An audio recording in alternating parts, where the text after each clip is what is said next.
Hey, how's it going, everyone? Welcome back to Let's Play Blood... Crow, you're messing up my intro! Stop it! I forgot the crow was gonna respawn when I load it back in. Hey, how's it going, everyone? Welcome back to Let's Play Bloodborne. Now that the stair... I can't get through this intro. I keep discovering new things. I didn't realize that guidance room dropped from that crow. Anyway, now that the staircases are all lifted up, some previously inaccessible parts of the research hall are now ours to explore as we descend back down after making this huge ascension. Look how far up we've come. Luckily, we could take a couple quick drops and really bypass a lot of tedious stair climbing. Oh, nice. 2-for-1 swing. I think there's just a damp blood gem in here.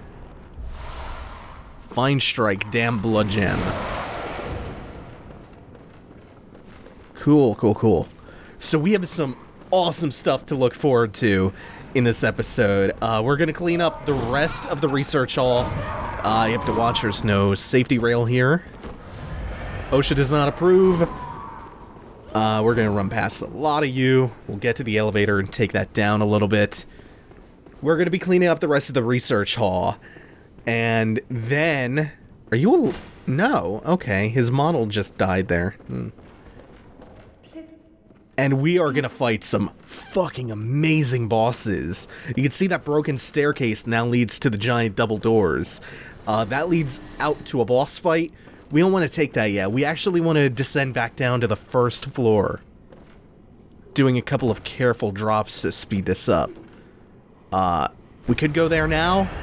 We're going to hold off on that, because there's a quest line, actually, that we have to complete, along with, we have to acquire a couple of hidden items that only now became accessible. There is a key somewhere around here, which, might take a moment to locate, because I can't remember exactly where it is. This is a perfectly safe drop to make now. We observed this balcony before, this little ledge, but we couldn't gain access to it before, and this is the one that contains the Loch Shield. Loch being the Gaelic word for lake, you know, like Loch Ness. This goes back to the defensive carol runes, like, Great Lake and Deep Sea. You know, great bodies of water act as a bulwark, guarding sleep. You know, sleep like a nightmare, or a dream, perhaps. And speaking of the lake runes, I went back and I reread the description and caught something very interesting about them. All the water-related runes describe the inhuman voices of the Great Ones in terms of water. Like, Great Lake. The rune Great Lake says the Great Ones in human voices ripple like a watery reflection.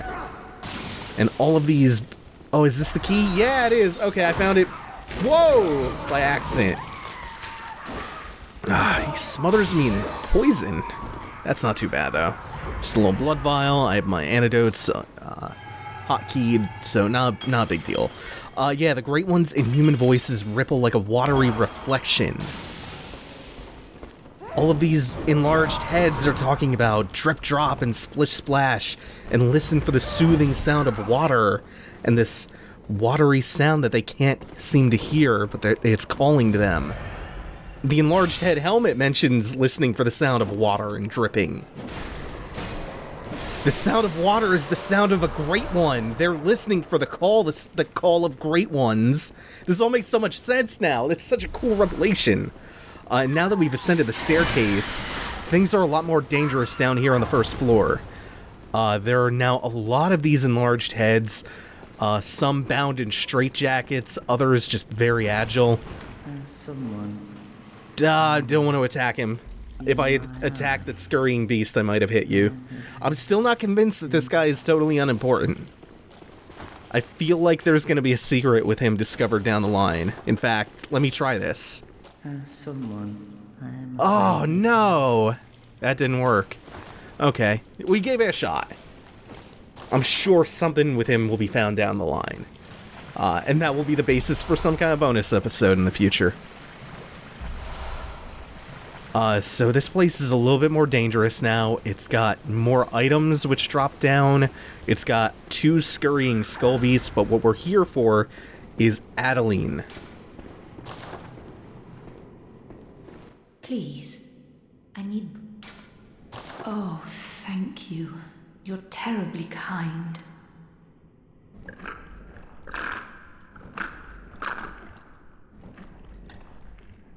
Oh, it's wonderful. Oh, I hear the sticky sound. Do you hear it too? Oh, I know. Will you have my blood as thanks? I'll have you know, I was once a blood saint too. That makes me happy, but I cannot move. Look, on my right arm.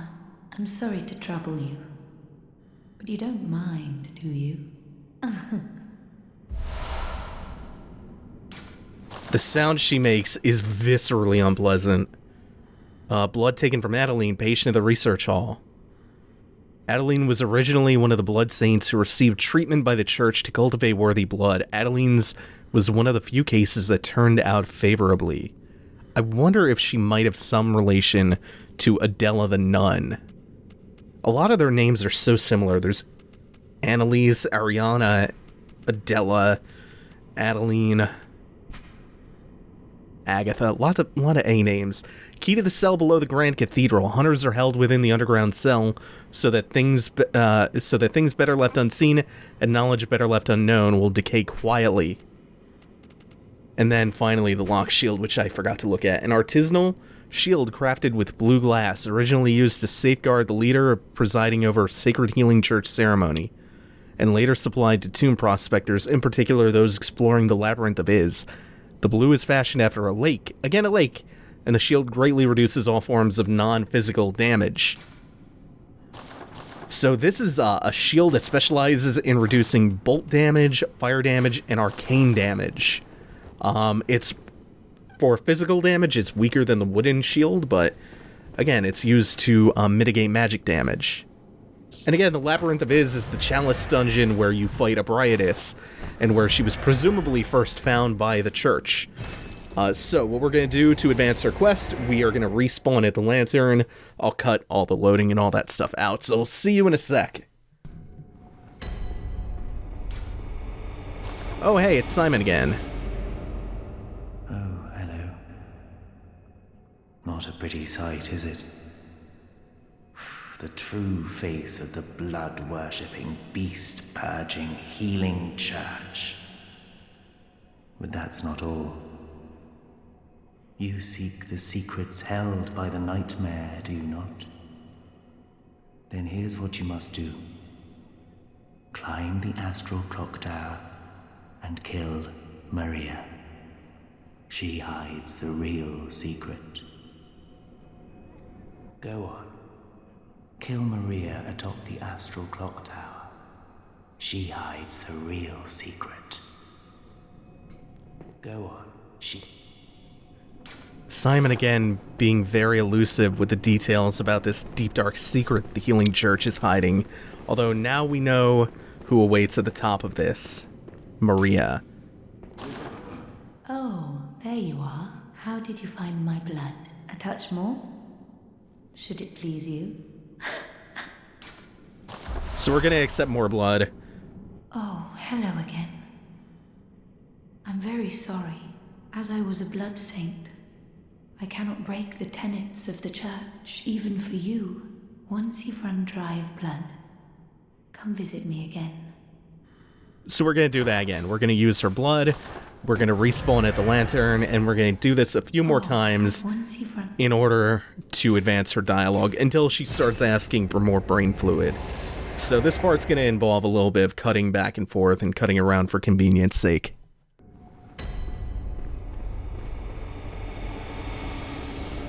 Now, I think this is probably the last time she's going to give us blood before asking for more brain fluid. Oh, then do have more.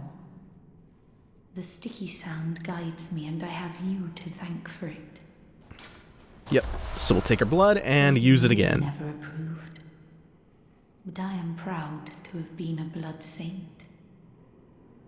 So Lady Maria, important detail, does not approve of the use of blood and blood ministration. I was a blood once you. Okay, so we've used her blood. I think this is the last time I have to respawn for this leg of the quest, so again, see you in a sec.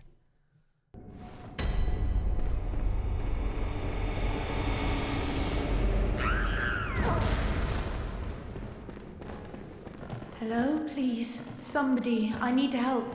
I'm trying, but I'm afraid the sound is fading. The sound of water. Is that who I think it is? Please. Oh, please, I need brain fluid. The sticky sound is fading fast. Please bring me brain fluid. I must have it. That sound, it is all that guides me.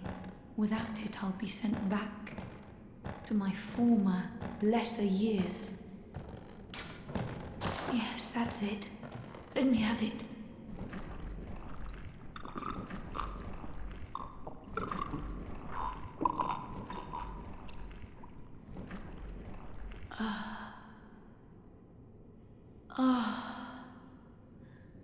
I can hear it. Yes. The sound that guides me. Thank you. Thank you so much. You have saved me. Take this charm.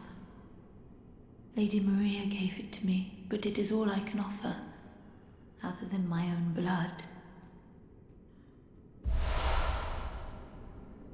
Please, do not abandon me. I promise to do good. Oh, hello. Do you hear that? The sticky sound, as clear as day. Slip, slop, drip, drop, slip, slop. How extraordinary. Do you think that water drips even down deep below at the bottom of the sea? Can you hear it?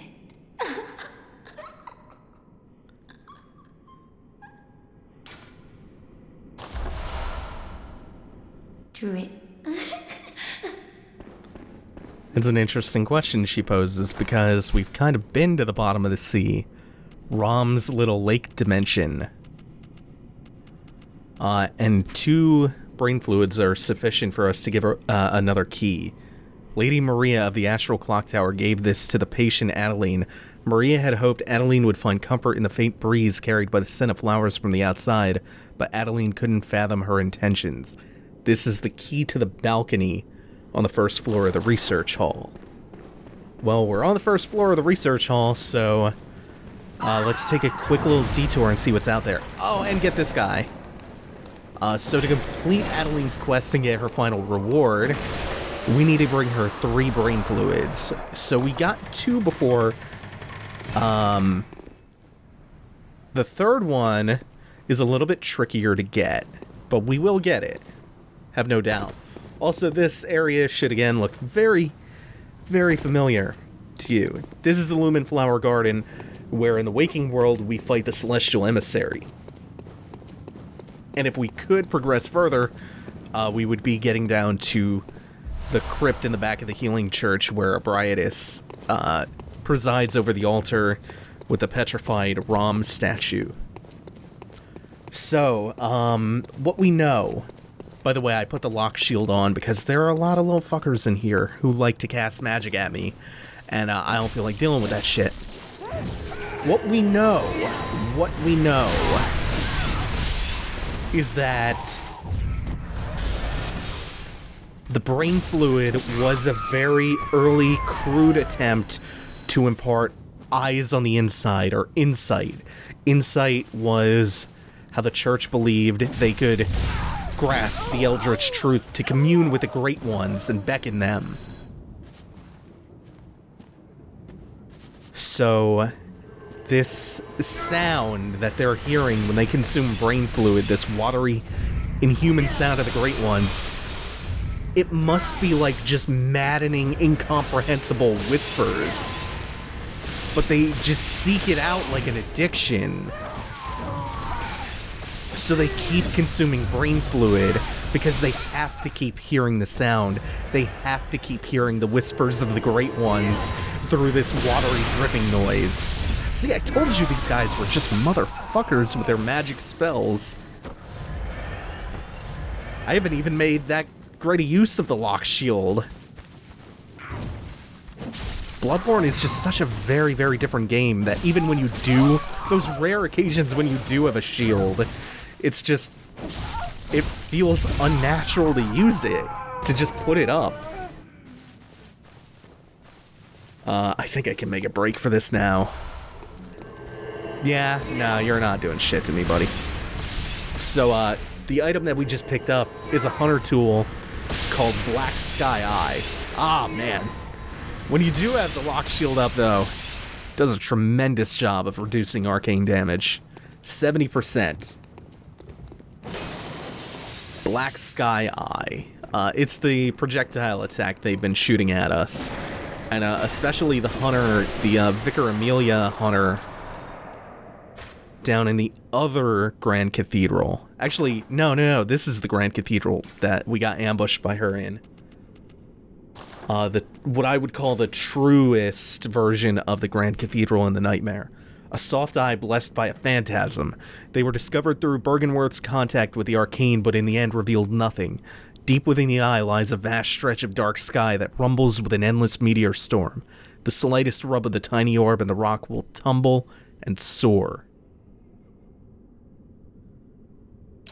Pretty grotesque icon, if I do say so myself. So more of the eye theme. This thing is powered by phantasms, those fluorescent slugs. Remember, we have the empty phantasm shell. The phantasm shell. Yeah, this one is the one I would call the true Grand Cathedral because it overlooks the ground floor. That was fucking embarrassing. Wow, they put this here just so you don't die if you miss that jump. That is shockingly nice of them. Oh, yeah. Just own that fuck up. Anyway, we'll be back in a minute. I'll finish that thought. Like I was saying, this overlooks the ground floor of the Grand Cathedral, the altar. It's got the balconies up here. It's adjacent to the Lumen Flower Garden, like the actual Grand Cathedral and the Upper Cathedral Ward. Oh, and all that for a gem. It's probably a pretty good gem. You get some decent ones in this.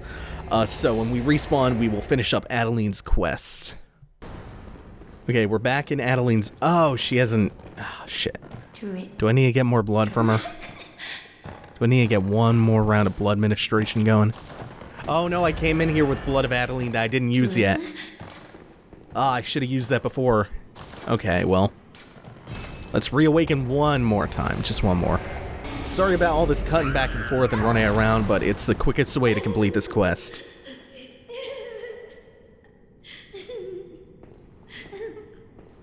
Well, look at that. Oh, hello. One last time.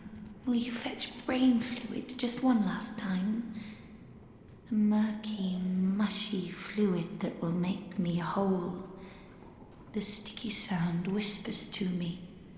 So very close, right into my ear. My head, just a head, that's all there is. I need my baptism. Please, I beg of you. I want to be something.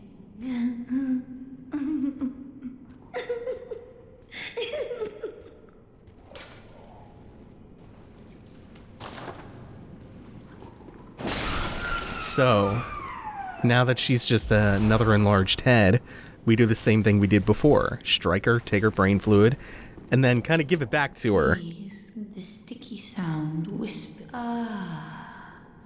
Or perhaps I'm already brimming over. Ah. Ah.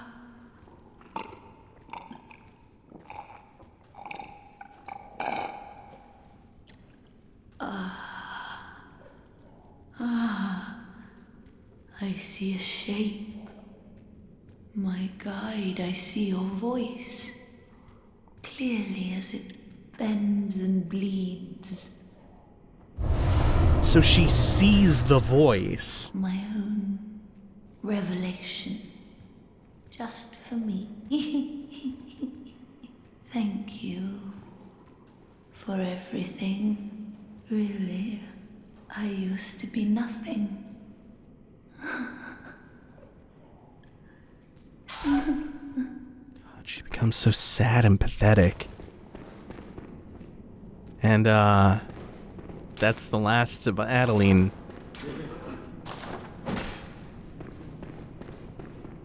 And she's so overjoyed about that last, injection of fluid that she gives us this curious milkweed rune. And this is one envisioned by Adeline, patient at the research hall, and transcription of the inhuman sticky whispers that reveal the nature of a celestial attendant. Those who take the oath become a lumen wood that peers towards the sky, feeding phantasms in its luscious bed. Phantasms guide us and lead to further discoveries. Phantasms play a much bigger role in the Old Hunters than they did in the base game. So rather than just moving straight on to the bosses, this rune is, again, very, very interesting. So we're going to go back to the Hunter's Dream and check it out. You might have noticed it's a new Oath rune, which means a Covenant rune. This one has a particular effect that you might want to check out. Gammon awaits. Okay, nothing new from you. Not yet, anyway. The fact that you take fluid from her and give it right back makes me think that there also might be a placebo effect, and that they're hearing whispers and seeing voices makes me think that that's why they consider the brain fluid a failure. But you put the milkweed rune on and it turns you into a cauliflower. It turns you into a goddamn kin of the cosmos. And for the time being, aside from raising your item discovery just a tiny bit, that's really all it does. But trust me, be just a little bit patient and I will show you some mind-blowing cool shit with that. Just be a little bit patient. Down the line, that thing is gonna come back. Milkweed. The effects of the rune seem boring now, but you'll see. I'm gonna do a little bit of preparation, get ready for the bosses, and then we will meet back at the research hall. Alright, this is the last time this video that we're going to be warping back to the research hall. We have attended to all of our unfinished business. We're only back in Adeline's room so we can grab a ride on the lift to take it up to the middle hub room. And from there we go right out to the previously unconnected staircase.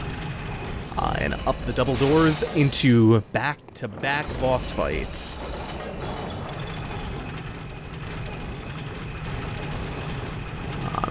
Putting the Loch Shield on just in case. I don't think I'll really need it, but there is an attack that this boss has I might want to consider it for.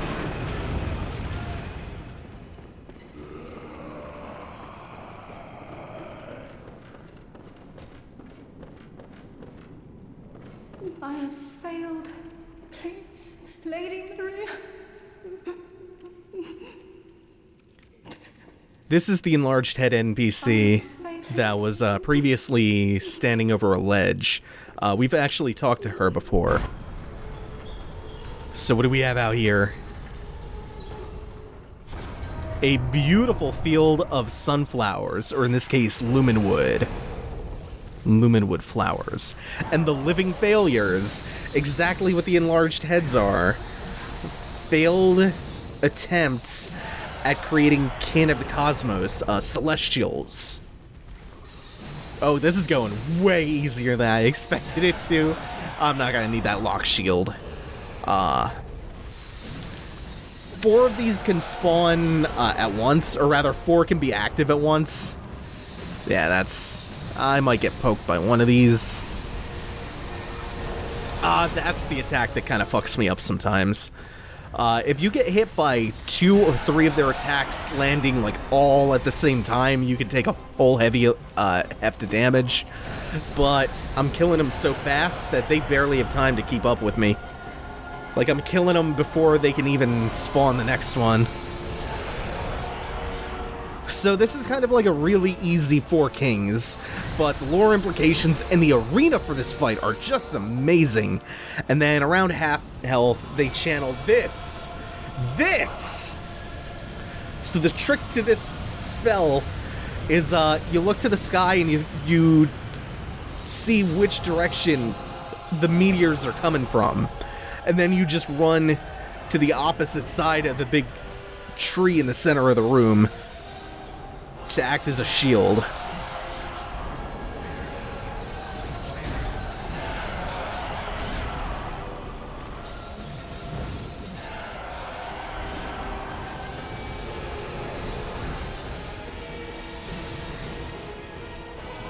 Oh, stamina. They do have a kick-ass soundtrack. And they hit pretty hard, yeah. But most of the danger is just getting hit by ones that you have your back turned towards. If you let them get out of control. Really, this is not a hard fight at all.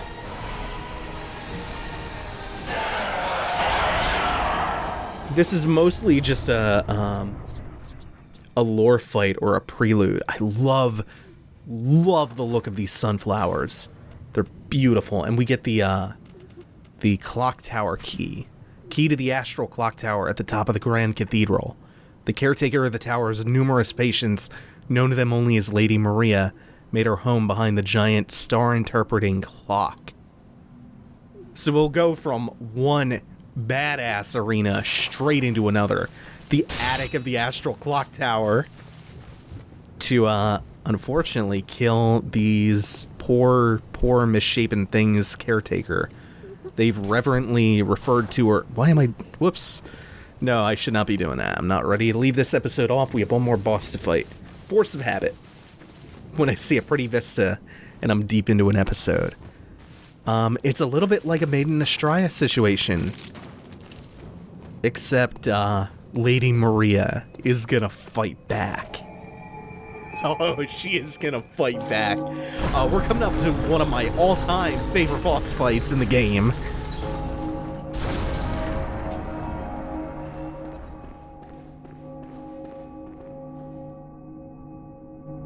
It goes something like Gurman, her, and then maybe Gascoigne. Look at this place. Look at this place. Oh, man. It's a shame I only get to fight her once. But at the moment, she appears to be dead. There is, an illegible engraving at the top of the steps. It's covered in lumen flowers. We have a goblet and a cracked photograph. My headcanon for that is that it might be a photograph of Gurman, because look at her outfit. It's very doll-like, isn't it? Maybe the drip drop that the enlarged heads were talking about was the drip drop of her blood. Let's inspect that corpse.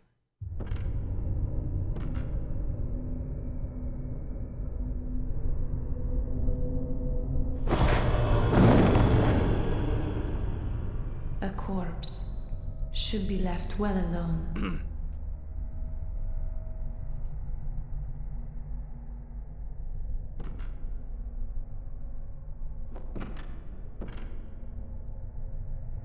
Oh, I know very well how the secrets beckon so sweetly.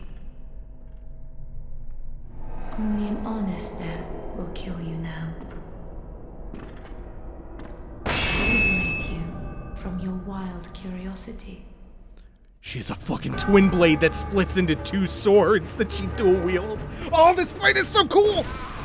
Look at the way she moves!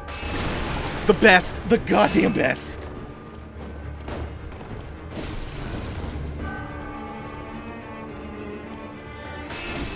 And listen to the soundtrack! Man, I love this fight! Yeah!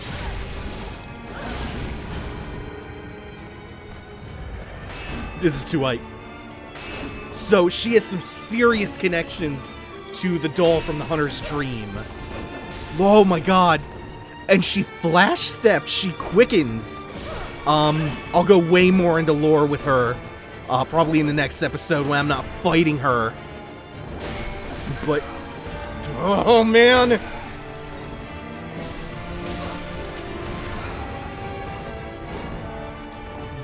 the weapon that she calls the Rakuyo.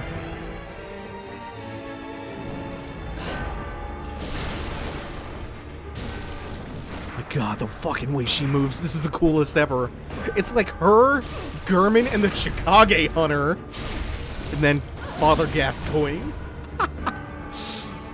Like, these just straight up one-on-one Hunter-style duels are the best ever! Oh my god, yes! A duel in the attic of the Astral Clocktower. So phase 1, good old even duel. She's flash-stepping around, she's awesome! Then the Blood Blades come out, and her range quadruples.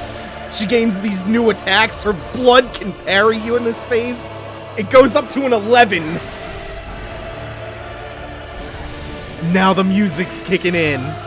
Oh! Let's just enjoy this. Can I get out in time? Yeah! No idea how good this fight is. If you have not played Bloodborne, you need to experience this for yourself. Phase 3. So, we have crazy blood spray as a weapon, and now the blood burns. The blood is on fire. Oh! I could fight her forever. I want a boss rush mode so I could do this over and over. Her fucking movement is so cool! This is just an honest-ass duel. Yeah! And her attack patterns change in every phase. Come on, I want to... Oh! I want to end this in a cool way if possible. Let's... Yeah! Shit. Come on. Oh, I can't end it with a visceral. That sucks. Oh, God. Lady Maria of the Astral Clocktower. Lady Maria. One of the best fights in the game? Maybe the best. Time for respect indeed. Fuck. This is a fine note. And we pick up now the Celestial Dial. Before we cap the episode off, we will check that description out. And next time we can talk some serious lore, because holy shit. A Celestial Dial that functions with a giant astral clock in the Grand Cathedral. When the dial is held upward toward the astral clock, the clock will come to life and reveal a secret to its curious interloper. Maybe it's the secret that Harold Simon has been talking about and alluding to, hinting at this whole time. Oh, man. Oh, okay. So that's going to do it for now. Thanks for watching, everyone. Take it easy. Have a good one.